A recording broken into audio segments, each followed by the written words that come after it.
Bienvenidos a su canal Cristiano Imprudente, o en su defecto Living Waters Tijuana, Jorge Valverde. Vamos a continuar con nuestro estudio de cómo estudiar la Biblia precisamente. Nos quedamos en la aplicación personal, en las 3 aplicaciones. Ya vimos la histórica, ya vimos la doctrinal y ahora sí vamos de lleno a la personal, que no tiene sentido dar una aplicación histórica y una aplicación doctrinal si no encontramos una aplicación de manera personal.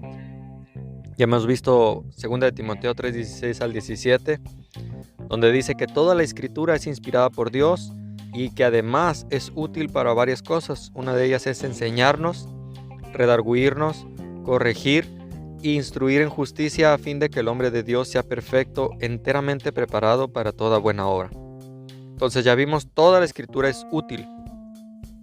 No estamos diciendo que solo alguna, no estamos diciendo que el libro de Hebreos, porque fue escrito a los hebreos, no lo debemos leer. No, toda la escritura es útil para cambiar nuestras vidas, renovar nuestras vidas de maneras prácticas. Por ejemplo, Job, el hecho de que Job sea un libro que se trata doctrinalmente de la gran tribulación, históricamente se trata de otra cosa, pero doctrinalmente de la gran tribulación, no implica que no podamos encontrar en él buenas aplicaciones prácticas para nuestra vida de hoy, ¿no? El hecho de que Mateo sea un libro estrictamente judío, netamente judío, para que los judíos entendieran que Jesús era el Mesías, no significa que en Mateo no encontremos muchísimas aplicaciones prácticas a nuestra vida. Entonces, hay mucha aplicación en toda la Biblia. 2 de Timoteo 3:16 al 17, como ya vimos, nos dice que en toda la escritura, en cada versículo, en cada libro, de Génesis, Apocalipsis, hay una enseñanza para nosotros, hay una redargución, hay una corrección o algo que nos instruye en el camino de la justicia de Dios. Siempre hay algo en cualquier pasaje de la Biblia que podría servir para perfeccionarnos y prepararnos para la obra que Dios tiene para cada uno de nosotros. Por ejemplo, en el Antiguo Testamento encontramos mucha edificación, mucho crecimiento espiritual. Nos lo dice Romanos 15:4.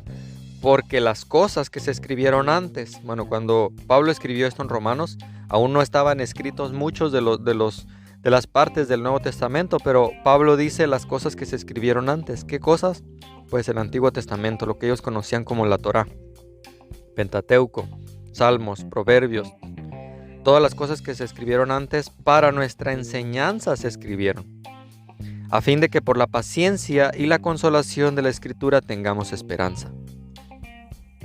Te recuerdo que estamos usando el manual del pastor Greg Kedrowski.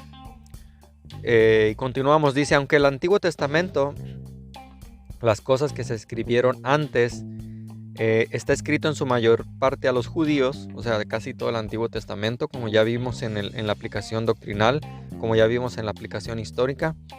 En su mayoría el Antiguo Testamento fue escrito a los judíos. Aún así, un cristiano puede aprender y aplicar mucho de lo que lee ahí, especialmente los principios espirituales. Ahora ya vimos que solamente hay una aplicación histórica.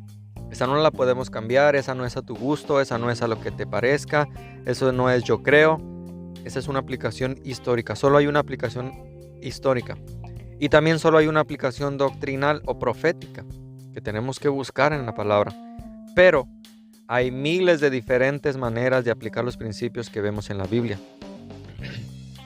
que sería la aplicación práctica o personal. La aplicación histórica y la doctrinal nos ayuda a llegar a una aplicación personal, como ya vimos.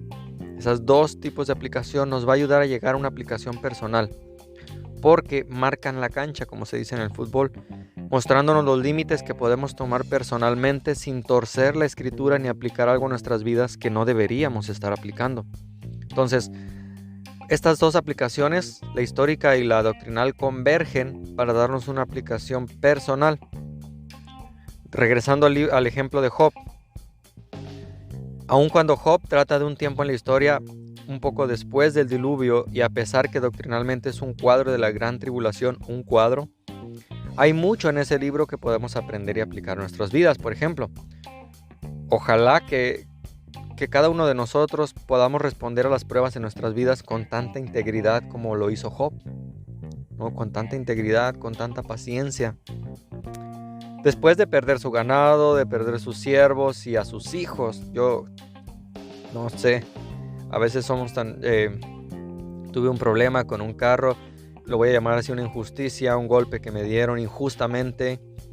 Fui acusado injustamente de algo que no sucedió. Digo, fue un golpe menor, o sea, nada de gran nada que se saliera de control, pero me molestó simplemente porque me golpearon mi carro y la persona no pagó, ¿no? Siendo que yo estaba respetando el semáforo, etcétera.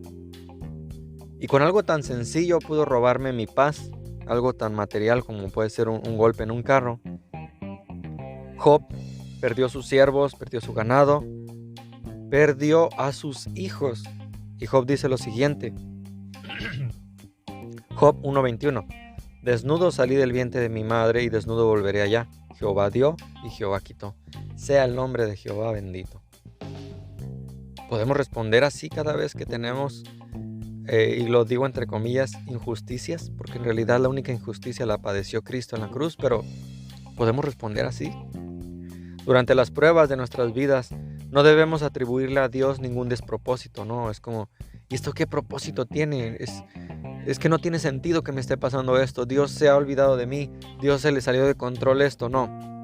Debemos confiar completamente en Él, sabiendo que Dios usa las pruebas para pulirnos y seguir formándonos a la imagen de Cristo.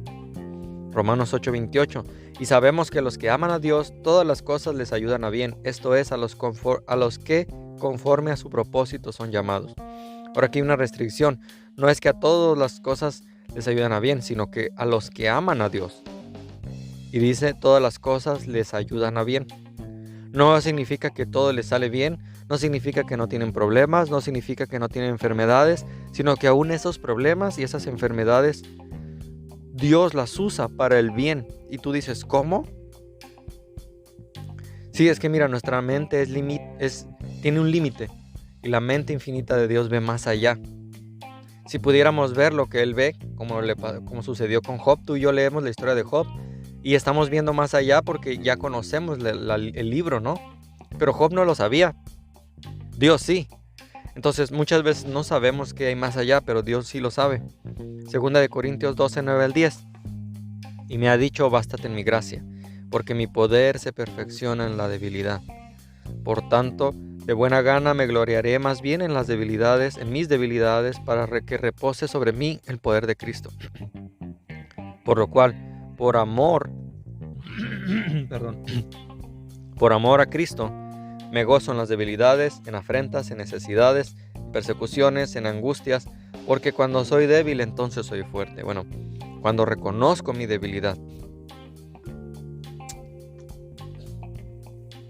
Ahora, el libro de Job puede darnos mucho consuelo para los cristianos que estaban sufriendo, que Dios tiene siempre un propósito en nuestra aflicción, siempre tiene algo que quiere que aprendamos, ya sea paciencia, ya sea dominio propio, Dios tiene un propósito. Entonces, nosotros, simplemente porque un libro o un pasaje no se aplique directamente, o sea, histórica o doctrinalmente a nosotros, no quiere decir que no hay ninguna aplicación en él para nosotros.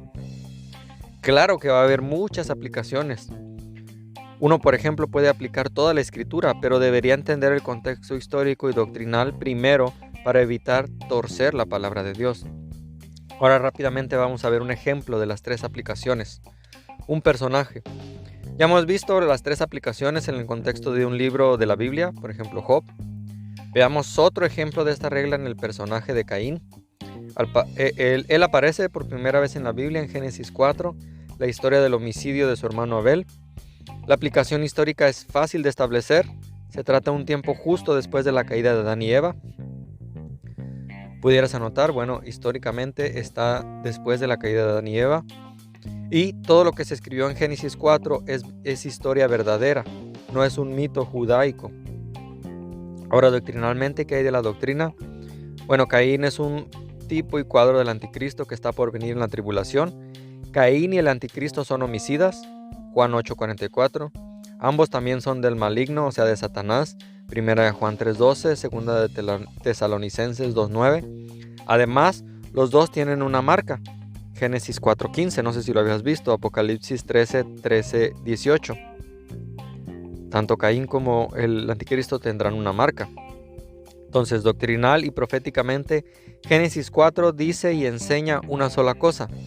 Nos enseña acerca del anticristo, a través de una prefiguración del personaje de Caín. No es que Caín literalmente era el anticristo, son cuadros y prefiguraciones.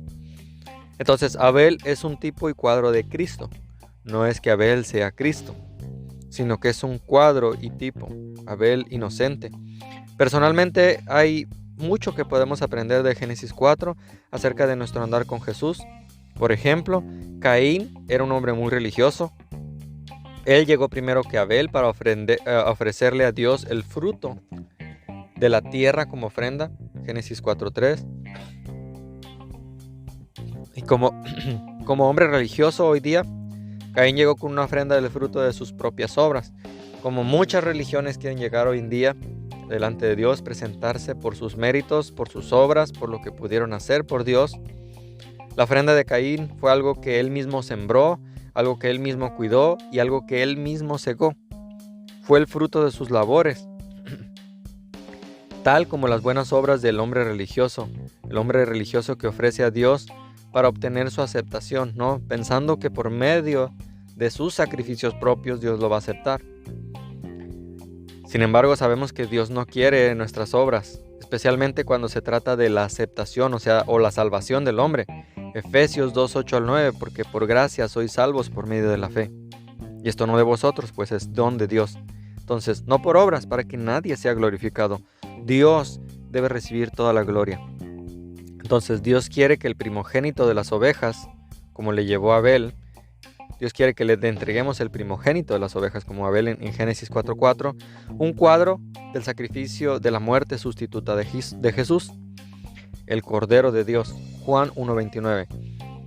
Entonces, esa es la diferencia entre la religión basada en las obras del hombre y la relación personal con Dios, que se fundamenta en el sacrificio de Cristo Jesús en la cruz.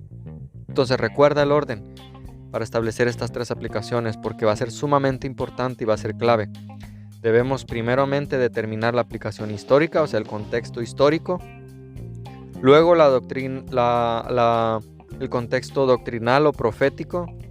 Y al final, cuando ya sabemos algo sobre la historia y la doctrina del pasaje, la aplicación personal. Tenemos que entender, recuerda los tres grupos: judíos, gentiles y cristianos. Entonces, de esta manera, siguiendo esta regla, está la regla del juego, por decirlo así, podemos estar más seguros de que no estamos transgiversando la escritura. Dios te bendiga, cristiano imprudente, y vamos a continuar con la regla número 5, que Dios escogió cada palabra. Cada palabra que encuentras en la escritura, Dios la ha escogido soberanamente.